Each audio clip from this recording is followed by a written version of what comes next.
You, John Fitzgerald Kennedy, do solemnly swear I, John Fitzgerald Kennedy, do solemnly swear that you will faithfully execute the office of President of the United States that I will faithfully execute the office of President of the United States and will, to the best of your ability, and will, to the best of my ability, preserve, protect, and defend the Constitution of the United States. preserve, protect, and defend the Constitution of the United States. So help you God. So help me God.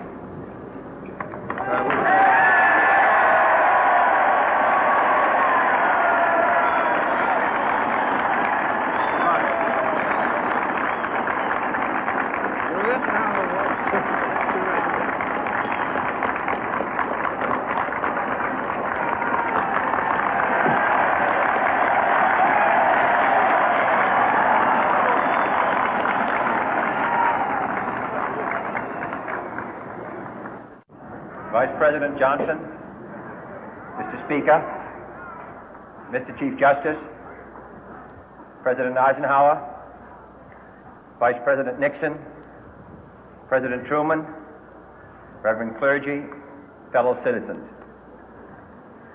We observe today not a victory of party, but a celebration of freedom, symbolizing an end as well as a beginning, signifying renewal as well as change. For I have sworn before you and Almighty God the same solemn oath our forebears prescribed nearly a century and 3/4 ago.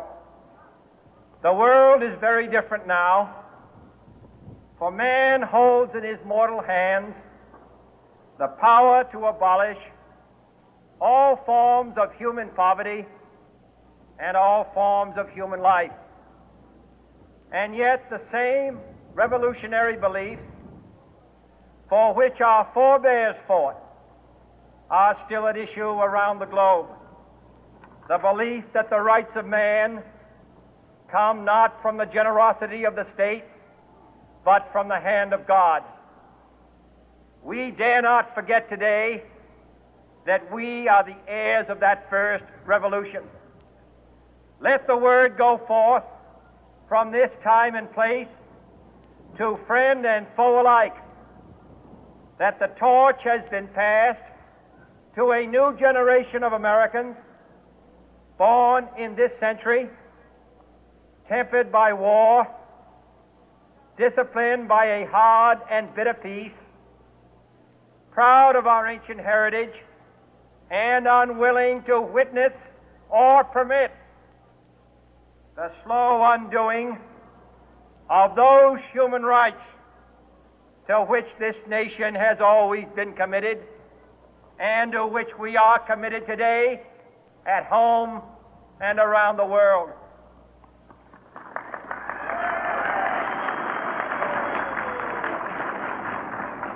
Let every nation know, whether it wishes us well or ill, that we shall pay any price, bear any burden, meet any hardship, support any friend, oppose any foe to assure the survival and the success of liberty.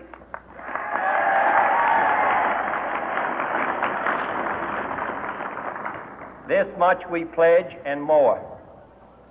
To those old allies whose cultural and spiritual origins we share, we pledge the loyalty of faithful friends. United, there is little we cannot do in a host of cooperative ventures.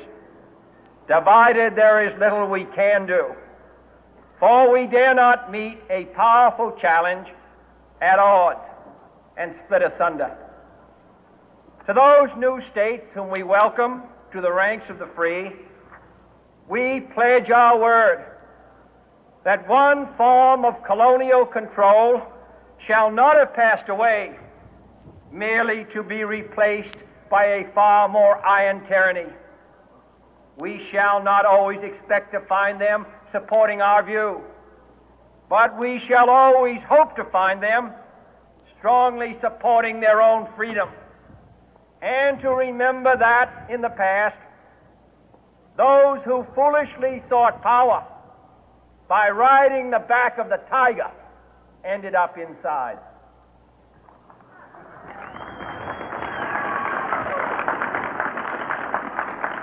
To those people in the huts and villages of half the globe struggling to break the bonds of mass misery, we pledge our best efforts to help them help themselves for whatever period is required, not because the communists may be doing it, not because we seek their votes, but because it is right. If a free society cannot help the many who are poor, it cannot save the few who are rich.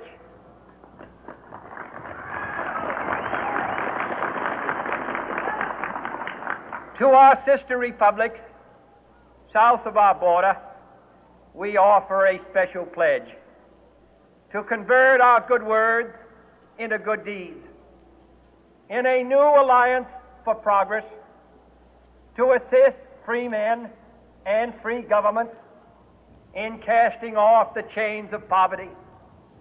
But this peaceful revolution of hope cannot become the prey of hostile powers. Let all our neighbors know that we shall join with them to oppose aggression or subversion anywhere in the Americas. And let every other power know that this hemisphere intends to remain the master of its own house.